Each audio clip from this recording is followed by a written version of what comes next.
Bom dia, gente. Bom dia a todos aí. Muito bem, a gente vai continuar dando a sequência, a série de mensagens de Efésios. E é interessante, esse livro é maravilhoso, né? Claro, toda a escritura é maravilhosa. Mas Efésios é uma carta bem estruturada, né? Um manual mesmo para a vida cristã. Os primeiros 3 capítulos, a grosso modo, acho que quem tem acompanhado tem observado isso, quem já tem lido a carta de Paulo aos Efésios tem percebido. Os primeiros 3 capítulos vai tratar um pouquinho sobre a doutrina, né? O que nós temos que ser, né? O que Deus fez conosco e diante do que Ele fez conosco e fez em nós. A partir do capítulo 4 até o 6, os últimos 3 capítulos, a prática, o que nós devemos fazer. Então, o que nós nos tornamos, ou quem nós somos, nos 3 primeiros, e o que nós devemos fazer, uma vez que já saídos das trevas para a luz, uma vez que já tendo sido escolhidos, iluminados, chamados, salvos, eleitos no Senhor Jesus, e uma vez que Deus derrubou a barreira da inimizade entre judeus e gentios e tornou ambos um só corpo, uma só família, e aí está revelado nisso o mistério que esteve durante tanto tempo escondido, que é a igreja, esse povo de Deus de toda tribo, raça, nação, eleito, escolhido para proclamar essas virtudes do Senhor. Então, a partir daí, nós entramos já, desde a semana passada, no capítulo 4, e hoje vamos entrar no capítulo 5. Então, o tema deste domingo, novos padrões. E por que você vai perguntar para mim, pastor, por que você colocou essa imagem aí, né?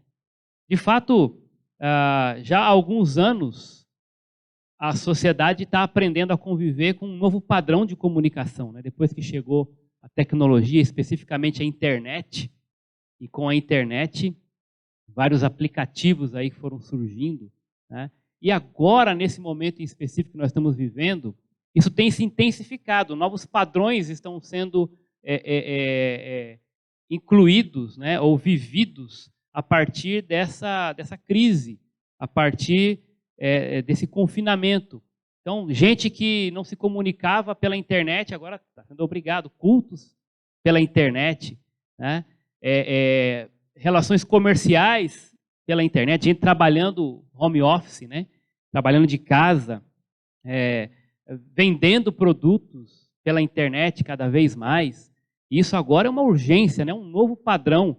Gente que, enfim, pequenos grupos se reunindo pela internet, espero que continuem, está sendo uma bênção ter esse tempo aí de ver os rostos, né? A gente não pode ver aqui mais reunido no domingo por enquanto, mas a gente se vê na semana pela internet, né? Novos padrões, e aí aplicativos para tudo está surgindo, né? Então você vai hoje ficar em casa, você vai brincar, muitos pegam o celular, baixam um aplicativo para jogar alguma coisa, um novo padrão, né? Um novo padrão de comunicação, um novo padrão de vida, na verdade. E, obviamente, estar em casa, né? Talvez você tenha que estabelecer um novo padrão de comportamento ali, de trato com a família, mais próximo, mais intenso, né? Novo padrão também com as suas finanças, na economia. Você que gastava muito, que tinha um padrão X, agora que não está recebendo alguns, né? Ou pelo menos em parte, vai ter que diminuir esse padrão, mudar o padrão para economizar, mesmo que você não tenha sofrido nenhuma alteração no seu salário, né? Você tem que se acostumar com esse novo padrão de economizar. Alguns já estavam endividados mesmo, né? Então vão reclamar agora, mas não ia mudar nada se não tivesse crise, iam ficar endividados do mesmo jeito, gastando mais do que ganha, né? Então não adianta reclamar muito agora, né? Vai agora ter um pouquinho de brecha aí para alguns meses sem poder pagar alguma coisa ou outra, mas parece que não vai mudar muito, porque ainda não se acostumou com um padrão decente, né, na economia do seu lar, né? Mas é isso, e quando nós olhamos para Efésios, diante de tudo aquilo que Deus fez por nós, e quem nós éramos, a Bíblia fala, mortos nos nossos delitos e pecados, separados de Deus, inimigos de Deus, agora Deus fez resplandecer sobre nós a sua luz. Ele nos fez filhos, nos tornou filhos, todos nós que cremos na palavra, no Evangelho.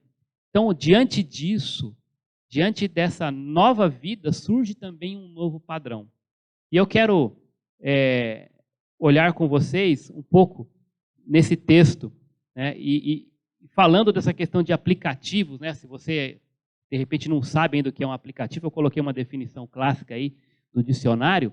É um programa informático que visa facilitar a realização de uma tarefa no computador. Então, o aplicativo vai facilitar a tarefa, né? Então, através de um aplicativo, você realiza com mais facilidade certa tarefa no computador. E eu quero ler com vocês o trecho, então, nessa manhã, Efésios capítulo 5. Espero que você esteja aí com o seu aplicativo da Bíblia aí aberto para acompanhar conosco. Efésios 5, do 1 ao 20, é um texto extenso, mas muito importante, muito rico, e talvez não tenhamos tempo para explorar a fundo, mas vamos ver realmente o que é bem importante, o foco aqui desse texto. Portanto, sejam imitadores de Deus como filhos amados e vivam em amor, como também Cristo nos amou e se entregou por nós como oferta e sacrifício de aroma agradável a Deus. Entre vocês não deve haver nem sequer menção de imoralidade sexual, nem de qualquer espécie de impureza, nem de cobiça, pois estas coisas não são próprias para os santos. Não haja obscenidade, nem conversas tolas, nem gracejos imorais, que são inconvenientes, mas ao invés disso, ação de graças. Porque vocês podem estar certo disto. Nenhum imoral, nem impuro, nem ganancioso, que é idólatra, tem herança no reino de Cristo e de Deus. Ninguém os engane com palavras tolas, pois é por causa dessas coisas que a ira de Deus vem sobre os que vivem na desobediência. Portanto, não participem com eles dessas coisas, porque outrora vocês eram trevas, mas agora são luz no Senhor. Vivam como filhos da luz, pois o fruto da luz consiste em toda bondade, justiça e verdade, e aprendam a discernir o que é agradável ao Senhor.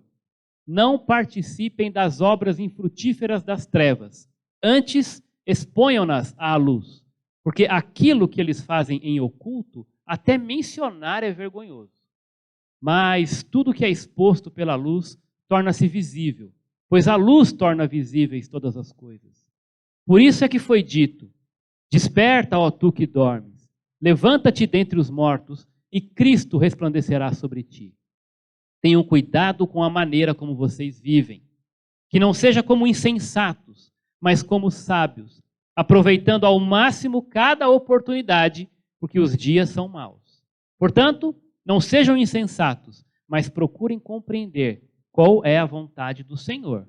Não se embriaguem com vinho que leva à libertinagem, mas deixem-se encher pelo Espírito, falando entre si com salmos, hinos e cânticos espirituais, cantando e louvando de coração ao Senhor, dando graças constantemente a Deus Pai por todas as coisas, em nome de nosso Senhor Jesus Cristo. Texto muito rico, e nós vamos olhar para esse texto, a minha proposta nessa manhã, é ver que aí nós temos o aplicativo do cristão. Pastor, o que é isso? Aqui nós temos algumas virtudes apresentadas nesse texto como um aplicativo, né, que vão facilitar e, na verdade, vão determinar, né, a nossa vida como cristão. É a característica que vai realmente ilustrar, né, e fazer essa conexão, de fato, com esse Deus santo através de representantes também santos nesse mundo em trevas. Então, o aplicativo do cristão. Essa primeira virtude aí, o primeiro aplicativo apresentado nos versos 1 e 2 é o amor. Esse é um novo padrão. Antes, nós éramos filhos da ira. Agora, nós somos filhos amados de Deus. Versículo 1 diz: sedes imitadores de Deus como filhos amados. Olha que importante, que profundo, especial esse termo. Vocês, nós somos filhos e filhos amados. Andai em amor, exatamente por sermos ou por nos tornarmos filhos amados. Agora, então, nós devemos andar dessa forma, andar em amor. Como? O nosso exemplo está aí. Como Cristo, que também nos amou e se entregou por nós como oferta e sacrifício e aroma suave. Imitadores de Deus. O que significa isso? Imitador de Deus não é ser um semideus, como alguns vão dizer, né? Você não é uma espécie de Deus. Coisas do tipo, eu tenho todo o poder, há poder em suas palavras, porque você agora se tornou filho de Deus, então você agora é um semideus, você determina, né? Você decreta. Não, não é isso que o apóstolo Paulo está querendo dizer. Aliás, se nós olharmos para os escritos do apóstolo Paulo, os escritos neotestamentários, especialmente, nós vamos perceber que a tônica é outra, né? Exatamente por sermos cristãos, nós temos que ter uma vida humilde, uma vida que reflete esse caráter servil, né? Esse caráter de reconhecer que em nós mesmos não somos nada. Mas, olha que importante, em Cristo nós somos filhos amados e devemos ser imitadores de Deus. É claro que nós também nunca vamos poder imitar Deus nos seus atributos incomunicáveis. Isso é lógico. Por exemplo, Deus é soberano. Só Ele é soberano. Deus é eterno. Só Ele é eterno. Deus é onipresente, onisciente, onipotente. Eu não posso imitar, não posso ter nenhuma pretensão de imitar a Deus nesses seus atributos incomunicáveis. Mas o que então significa ser imitador de Deus? O que Paulo quer dizer com isso? Paulo está falando em imitá-lo no aspecto do seu amor. É isso que ele está dizendo aí. Aqueles que são feitos filhos de Deus pela graça devem tornar-se mais parecidos com o Pai Celestial. Imitar a Deus no seu caráter, no seu padrão ético. Certo? Essa é a ideia aí. Outros textos atestam isso. Mateus capítulo 5, verso 44, um texto bem conhecido, diz o seguinte. Talvez eu corra um pouquinho aqui, não dê tempo da gente achar junto, né? Eu vou ler, enfim, para nós ganharmos tempo aqui. Mateus 5, 44. Eu falei isso e acabei indo para Marcos, né? Você achou primeiro que eu agora. Diz o seguinte.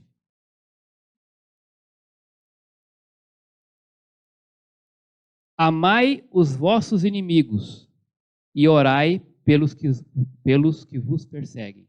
Esse é um padrão de amor, esse é um padrão de imitação a Deus. Imitar a Deus nesse amor. Amar aquele que é seu amigão é mais fácil, mas olha o padrão aqui.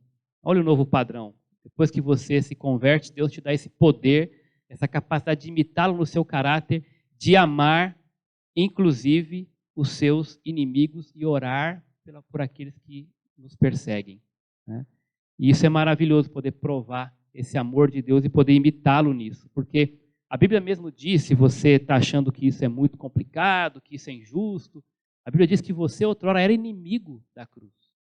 Então Deus amou você.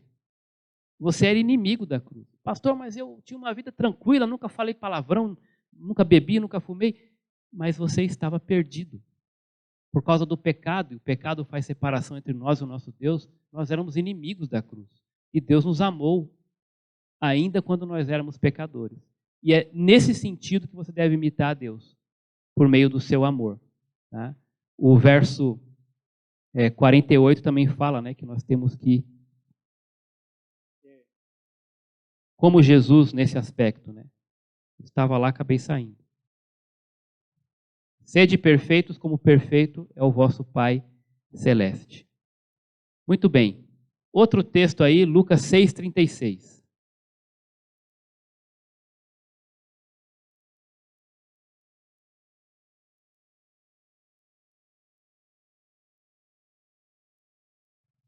Lucas capítulo 6, verso 36, diz assim.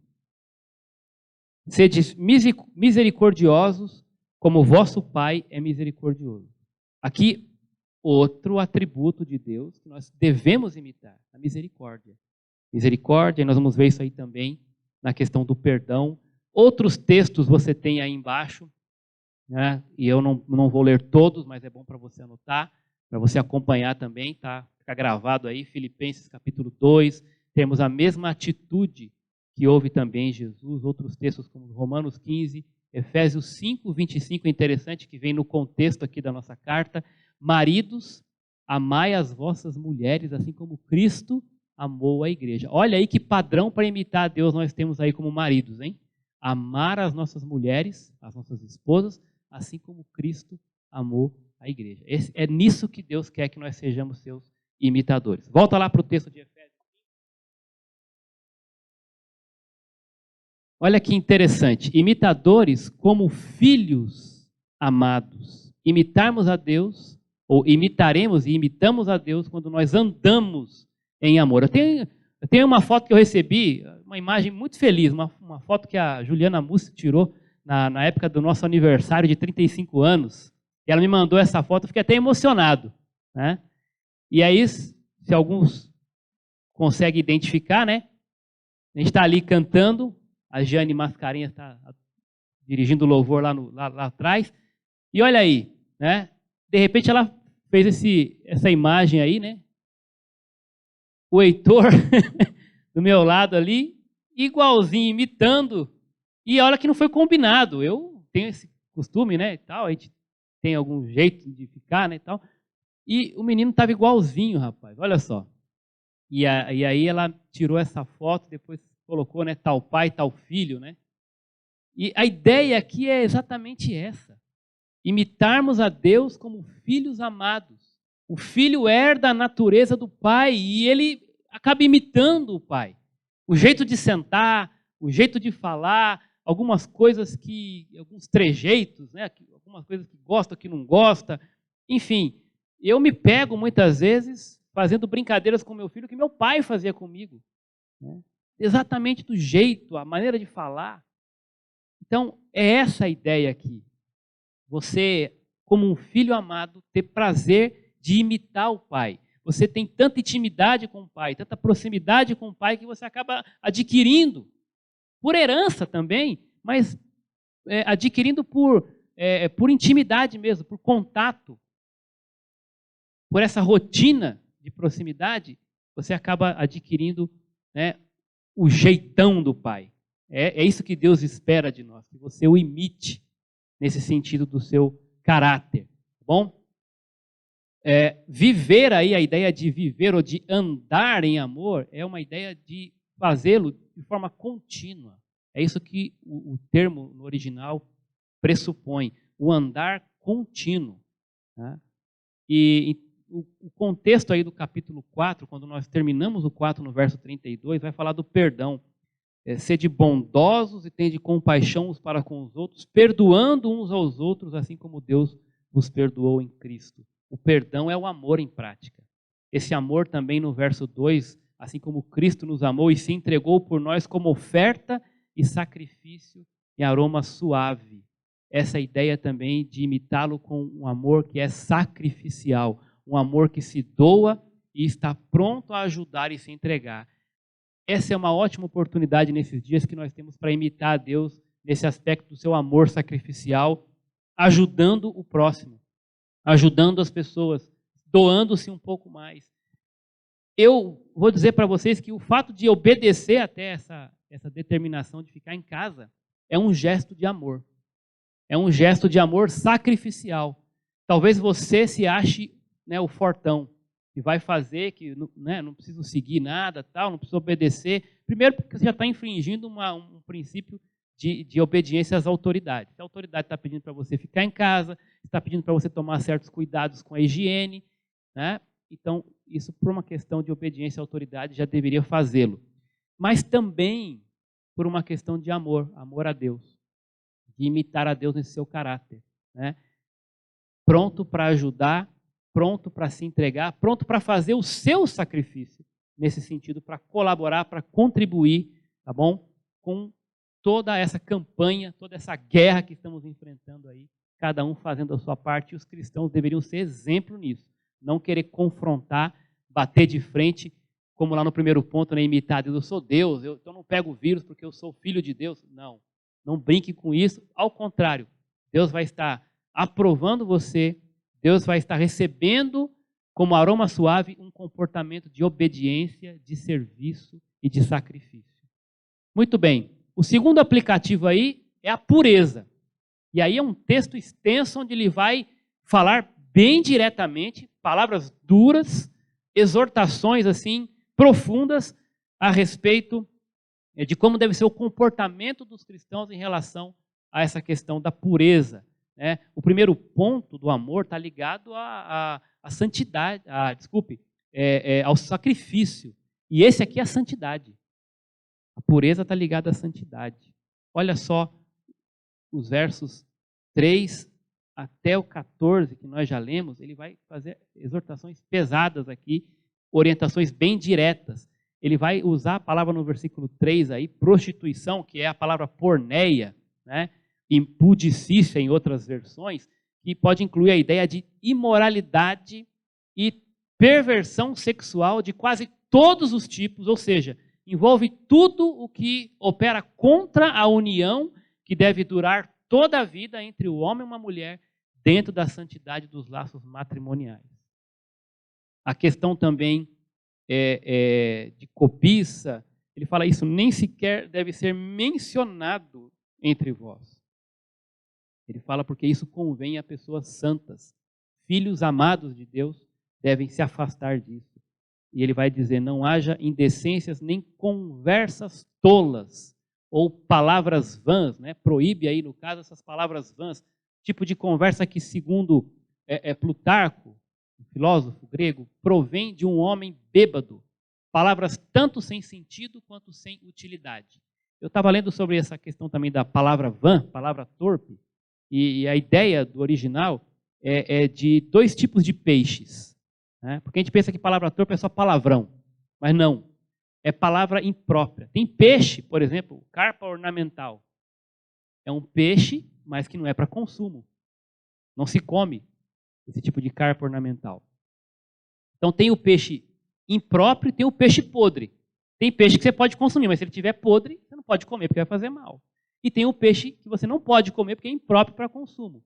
Então essa ideia da palavra torpe envolve esses dois lados. Não só aquilo que é podre, mas também aquilo que é impróprio. Imagine que eu dou um exemplo nesse caso. O podre está óbvio, né? Palavrão, xingamentos e tudo mais. O impróprio são palavras inconvenientes. Em situações, eu uso sempre um exemplo. Você encontra com um amigo seu e ele está com a esposa dele. E aí você, ao cumprimentá-lo, diz assim, nossa, para a esposa dele, você está gata hoje. Você é um homem casado, você encontra com seu amigo, por mais intimidade e liberdade que você tenha com ele, isso é uma palavra torpe. Você ficar elogiando, cantando a mulher do cara, né? Ainda que seja sem intenção, né? Mas isso é uma palavra que não se fala. Você tem que se cuidar nesse ponto. Os elogios que você faz, as curtidas que você dá em certas fotos. Tem gente que exagera também, coloca uma foto só para os outros ficarem falando também. Toda hora muda lá no perfil alguma coisa ou outra, porque quer ser elogiado.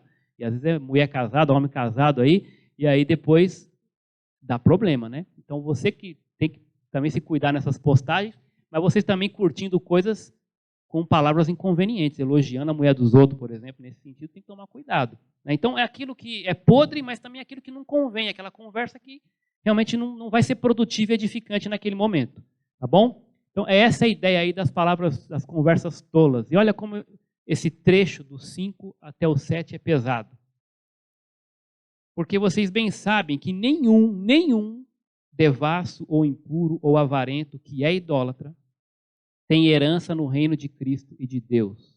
E ninguém vos engane com palavras sem sentido, pois é por causa dessas coisas que a ira de Deus vem sobre os desobedientes, ou os filhos da desobediência. Portanto, evitai a companhia deles. Aqui, o que o apóstolo Paulo está dizendo? Tem gente que engana-se a si mesmo. Né?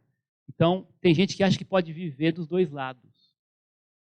Provavelmente, gente que nunca entendeu o que é o Evangelho. Gente que nunca de fato entregou e teve uma caminhada verdadeira com Cristo. Então aqui, esses versículos no capítulo, esses versículos aqui, essas palavras no versículo 5, elas identificam um estilo de vida. Né? Um estilo de vida caracterizado por isso, pela devassidão, pela impureza, pela avareza, pela idolatria, enfim. E essas pessoas que vivem assim, o texto é bem claro, não tem herança no reino de Cristo e de Deus. E não adianta se enganar, porque sobre estes desobedientes, esses que acham que apenas participando de um ambiente cristão, sem uma conversão genuína, essas pessoas não entrarão, não herdarão. Essas pessoas, sobre elas virá a ira de Deus. Não adianta naquele dia, né?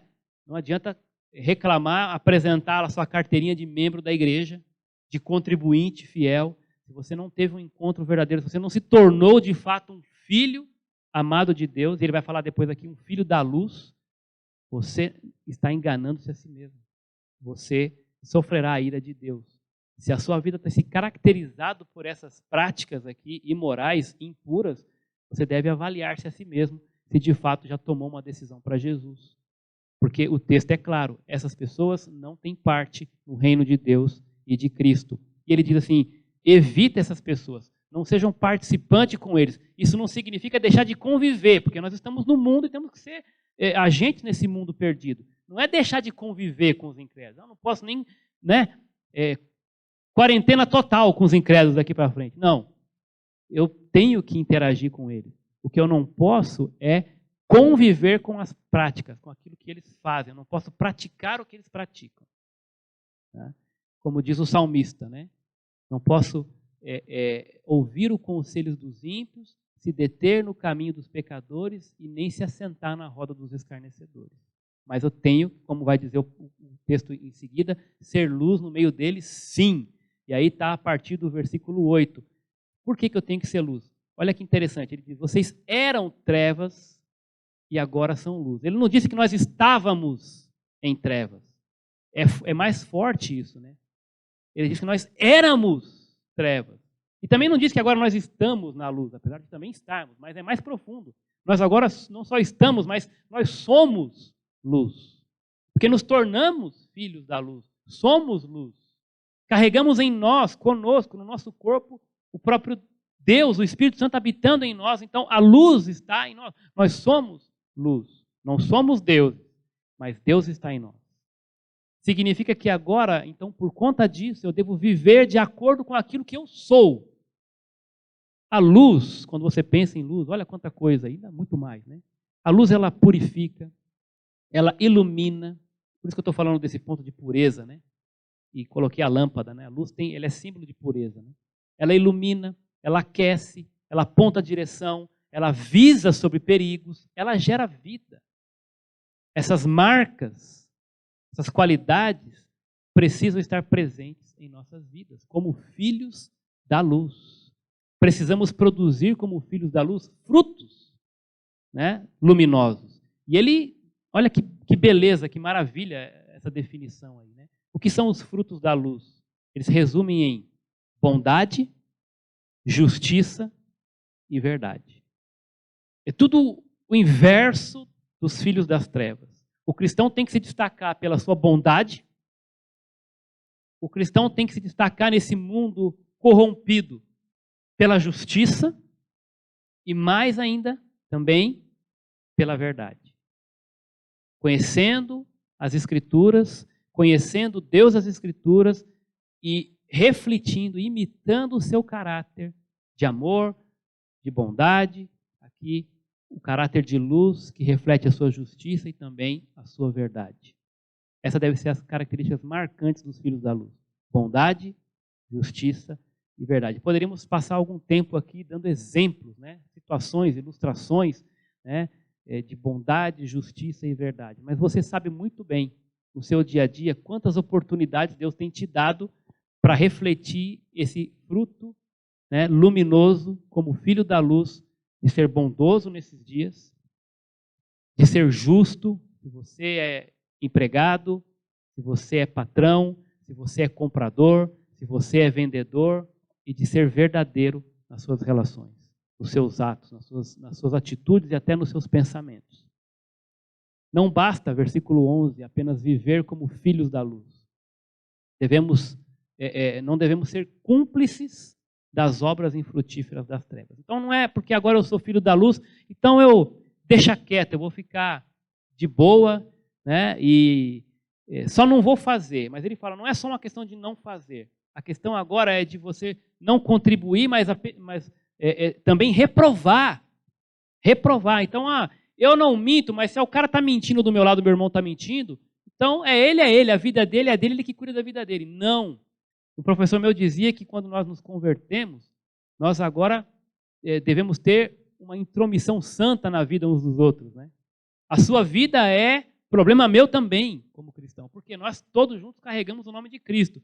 Então, se tem algum irmão praticando alguma obra das trevas, ele tem que ser reprovado nisso. A gente não pode se contentar em apenas não praticar, mas também reprovar aqueles que praticam. Não só irmãos, mas a sociedade como um todo. Nós devemos ser esse farol que vai iluminar e mostrar essa podridão. Não como acusadores, mas como luzeiros que vão apontar o caminho, que vão mostrar a direção. Uma atitude ativa de não concordar e expor aquilo que é treva. Versos 12 e 13.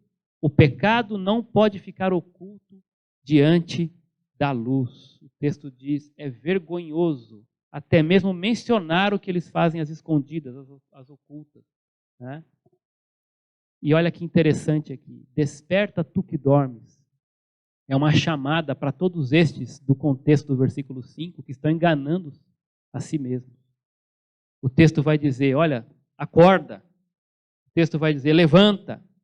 E a ideia de levantar dentre os mortos é bem propícia, porque é isso que realmente caracteriza os filhos das trevas. Estão mortos nos seus delitos e pecados.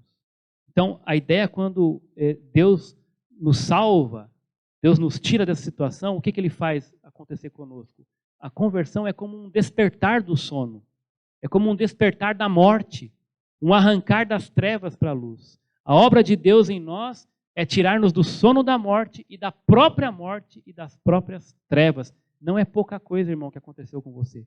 Por isso você deve honrar a Deus, imitando a Deus, o seu amor e vivendo em pureza como filho da luz. E o último aplicativo aqui é a prudência, versos 15 a 20. Interessante que ele vai dizer que como prudentes ou como pessoas sábias, né? As pessoas sábias tiram o maior proveito do seu tempo.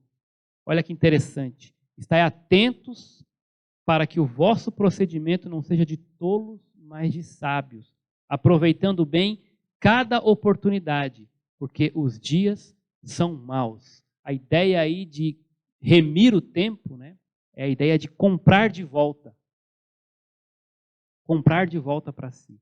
Foi isso que Jesus fez conosco, né? Nós fomos remidos pelo sangue de Jesus. Então essa é a ideia aqui. O que Jesus fez? Ele nos comprou, ele nos resgatou de volta para ele. Então a ideia de remir o tempo é aproveitar bem, e a ideia aqui do tempo é o tempo, não o cronos do relógio, mas o kairos, a ideia do tempo como oportunidades. Aproveitar bem cada oportunidade. Dentro do contexto aqui da carta, como filhos da luz, aqueles que devem ser agentes da luz no mundo em trevas, é o contexto imediato de evangelho, de levar a salvação em Cristo Jesus. Não só como estilo de vida, mas como uma proclamação direta da obra redentora de Jesus. É assim que nós vamos aproveitar melhor o nosso tempo. Então a gente às vezes usa o tempo para tanta coisa que, sinceramente, não tem proveito. E olha que agora a gente está tendo muito tempo para muita coisa, né? E esse versículo, como é que fica nessas horas? Né? Aproveite bem cada oportunidade. Alguns estão tendo mais oportunidade agora de ficar com os filhos, de ficar com os pais. Alguns estão tendo mais oportunidade agora para meditar, para pensar na vida, para pensar no valor, por exemplo, do emprego, para pensar no valor, por exemplo, da saúde, de um bom exercício físico. Quando tudo isso passar, nós queremos acreditar que isso vai ser logo, novas oportunidades serão nos dadas. Oportunidade de nos relacionarmos de novo com a comunidade, com o mundo, oportunidade de voltar a trabalhar, se Deus quiser, oportunidade de poder administrar melhor as nossas finanças, oportunidade de poder valorizar mais a nossa família, oportunidade de poder valorizar mais a nossa saúde, oportunidade de poder valorizar mais o planeta e especialmente oportunidade também para nós pregarmos mais o Evangelho. Teve gente que hoje, nesse momento, está lamentando, como foi dito aqui, talvez um parente que se foi e não pôde, depois que saiu de casa, nem visitar no hospital. Talvez nesse momento esteja dizendo, eu poderia ter falado mais de Jesus para ele, para ela. Aproveite as oportunidades, porque isso é prudência, isso é sabedoria. As pessoas prudentes e sábias discernem a vontade de Deus. É isso que o versículo 17 vai dizer. Não sejam insensatos, mas entender, eu gosto dessa palavra, entender, eu coloquei ali, entender versus sentir. Não é que é errado sentir, quando você está cultuando a Deus, quando você está interagindo com Deus na sua palavra, né, na adoração. Sentimento faz parte, mas o texto está dizendo aqui, procurem não sentir a vontade de Deus, procurem entender a vontade de Deus. Isso dá trabalho, né? Isso é sacrifício, isso é estudo da palavra, isso é busca em oração, isso é comunhão dia a dia. Procurem entender qual é a vontade de Deus. E qual é a vontade de Deus? Está revelada na palavra. Então tem gente que vai muito atrás de sentimento. O que Deus vai dizer para mim hoje? Quero sentir. Não. O que Deus tem para dizer para você hoje está na palavra. Procura entender qual é a vontade de Deus. Por quê? Porque isso é prudente. Isso é sábio. Ficar apoiado em sentimentos, isso é muito volúvel. Você vai para um lado e vai para o outro se você apoiar nos seus sentimentos ou nas circunstâncias. Procura entender qual é a vontade de Deus. Agora vem esse trecho final aí, a partir do verso 18, que ele vai falar algo muito interessante, essa comparação aí, entre não se embriagar com o vinho, mas, e aí eu gosto da versão aqui, né, na NVI, deixai encher pelo Espírito, que essa é a atitude ali no original, né? Não é uma questão ativa, enchei-vos necessariamente. A ideia de você vai lá e busca, né, e coloca em si. Não, a ideia é que você permite, deixa-se encher pelo Espírito. Essa atitude mais passiva, né? Claro, de entrega voluntária, mas deixar-se encher. Essa é a ideia melhor, a ideia correta do original. Né? Não você vai lá e busca lá o Espírito e se encha dele. Não, mas deixe-se encher. Essa é a ideia aqui. A ideia é que todo salvo tem o Espírito. Todo mundo que é salvo tem o Espírito. Mas nem todo mundo que é salvo está cheio dele. É importante entender isso aí. E a questão da semelhança que tem aí com a comparação com o álcool, né? É que quando você está cheio do Espírito e quando você está cheio do álcool, ambos estão dominados. Né? O camarada que enche a cara de cachaça, ele está dominado pelo álcool. Ele está controlado por aquilo. E a ideia semelhante é essa. Quando nós estamos cheios do Espírito, a ideia é de estar com a vida livre para fazer a vontade de Deus e para viver uma vida digna. Por quê? Está sob o controle, sob o domínio do Espírito. Essa é a ideia, totalmente dominado por ele. E o contraste que tem entre uma coisa e outra é que o bêbado, quando a pessoa está dominada, né, embriagada, ela está sem controle de si. É uma pessoa cheia do Espírito Santo, quando ela está dominada pelo Espírito Santo, ela tem o pleno controle de si. Tá? Ela tem porque o fruto do Espírito também é domínio próprio. Então, ao contrário do bêbado que perde o controle de si, o que está cheio do Espírito ele tem total controle de si. Porque ele passa a ter domínio próprio, que é fruto do Espírito. Quando uma pessoa está cheia do Espírito, ela é revitalizada e estimulada com vida, força, discernimento, sensatez, sabedoria, prudência, entusiasmo, poder e equilíbrio. Exatamente o contrário que acontece com uma pessoa dominada pelo álcool. Percebe? Essas características aí, quando uma pessoa está embriagada, fogem todas delas. E aí a palavra dissolução, não se embriaguem com o vinho, né, que leva à libertinagem, como diz aqui na minha versão, né, a devassidão, na verdade, desculpe, mas enchei-vos do Espírito, deixai-se encher pelo Espírito. A dissolução aí, que em outras versões aqui, como a minha, fala de devassidão, a dissolução é essa ideia, quando a pessoa perde o controle. Esse é o dissoluto. quando ela perde o equilíbrio e a sensatez, quando ela perde as rédeas da sua vida e do seu caráter. Olha a oposição em imitar a Deus, né? E se deixar encher pelo Espírito em relação àquele que leva uma vida dissoluta. Perdeu as rédeas, perdeu o pudor, traz vergonha e sofrimento no seu lar, traz lágrima, separação, traz a pobreza. Tem gente nesse momento, infelizmente, que se diz cristão, vivendo uma vida assim, dissoluta. Já perdeu as rédeas. Em casa, só sofrimento e vergonha. Perdeu o pudor. Vive uma vida impura. Uma vida sem nenhuma prudência. Muito sofrimento. E aí sabe o que acontece em muitos casos? Infelizmente, até com crente. Vai buscar um alívio, uma resposta ou uma liberdade que na verdade é falsa. Aonde? Lá no fundo da garrafa. Ou nas drogas, ou em qualquer outro entorpecente, ou internet, ou enfim, qualquer uma dessas coisas. Aqui, o caso aqui, em comparação, é a bebida, né?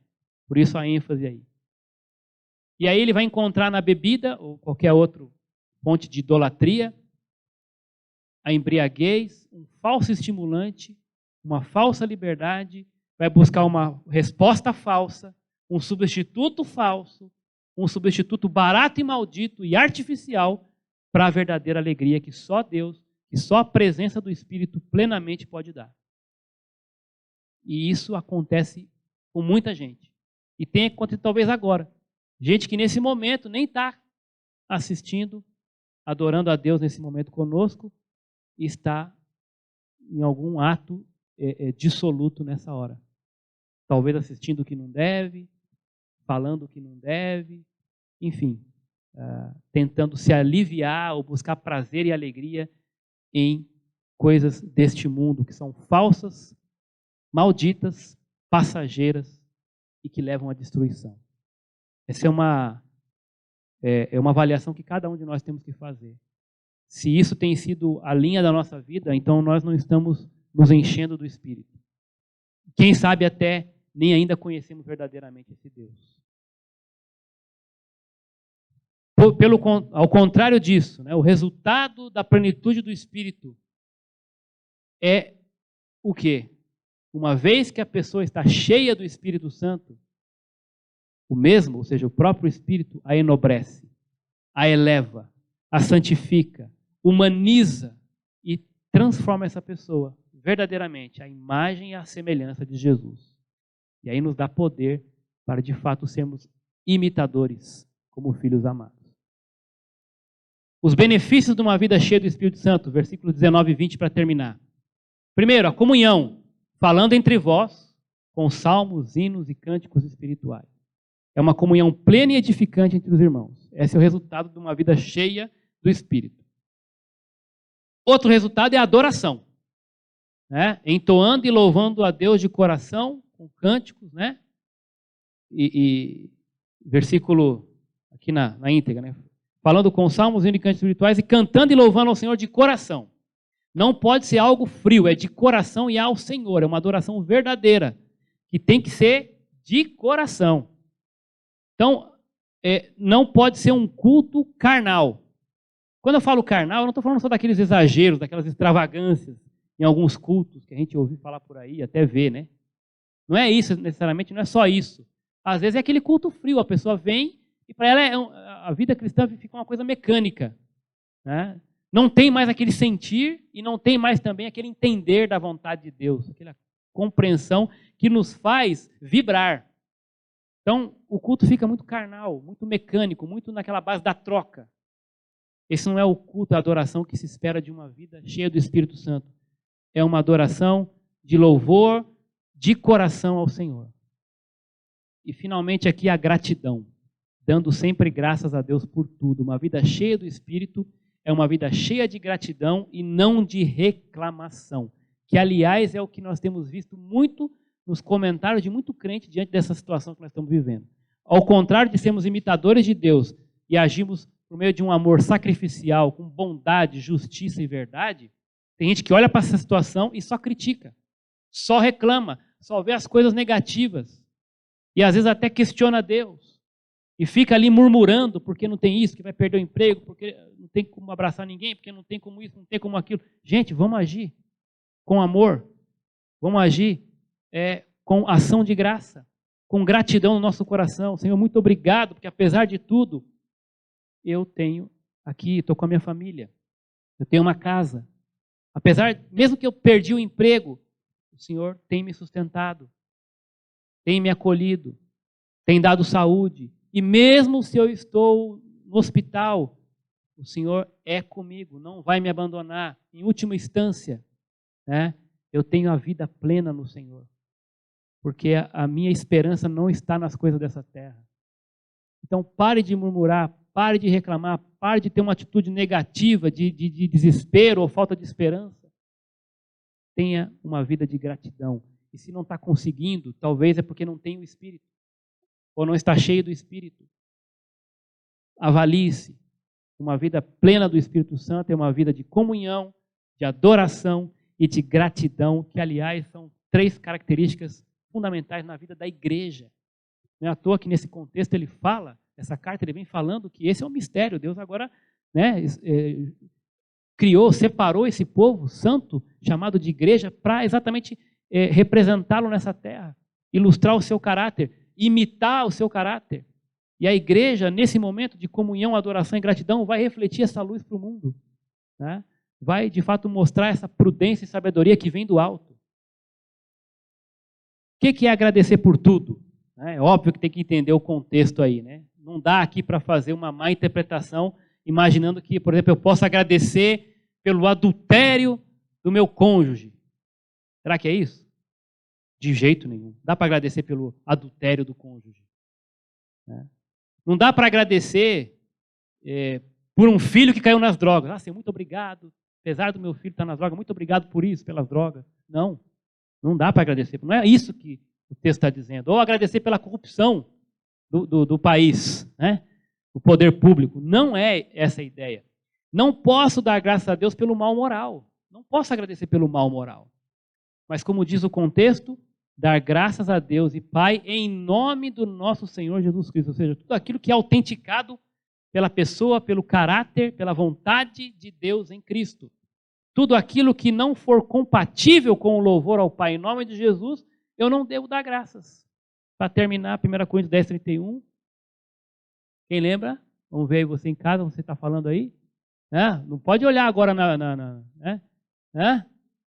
Olha aí, tudo que fizerdes, quer comais, quer bebais, ou qualquer outra coisa, tem que fazer tudo para... Então, aí está o parâmetro pelo que você vai dar graça. Se aquilo traz glória a Deus, você deve agradecer por isso.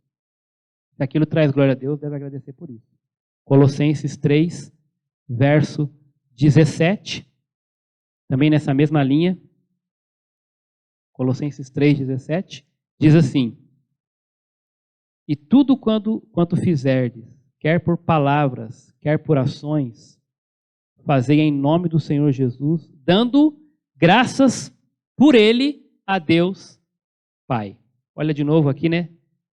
Aqui, nesse texto de Efésios, dando graças por tudo a Deus em nome de Jesus. E aqui dando graça a Cristo por Deus Pai. Tudo que vocês fizerem, por palavra ou por ação, faz em nome do Senhor e dando a Ele graça. Se você não consegue com aquilo glorificar a Deus, se aquilo não está trazendo glória a Deus, então deve dar graça por aquilo. Então esse é o parâmetro do contexto aqui. Muito bem, gente.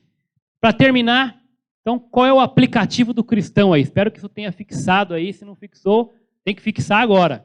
Tá bom? O que Deus espera de nós aí para ter essa fluência na vida cristã? Né? Facilidade na comunhão aí com esse Deus. Né? Amor, pureza e prudência. Sabe qual que é o link para esse aplicativo aí? Eu vou deixar o link aí para você. O link é o Espírito Santo. Se você não tem o Espírito Santo, não tem como abrir esse aplicativo. Tá? Porque é por meio do Espírito Santo que nós conseguimos viver uma vida de amor, como imitadores de Deus, uma vida de pureza, como filhos da luz, uma vida de prudência, vivendo como pessoas sábias e não como insensatos. Esse é o aplicativo do cristão. Esse você deve baixar aí. É esse que você deve usar todo dia. É nisso que você deve se concentrar, não só nesses dias, mas cada dia da sua vida.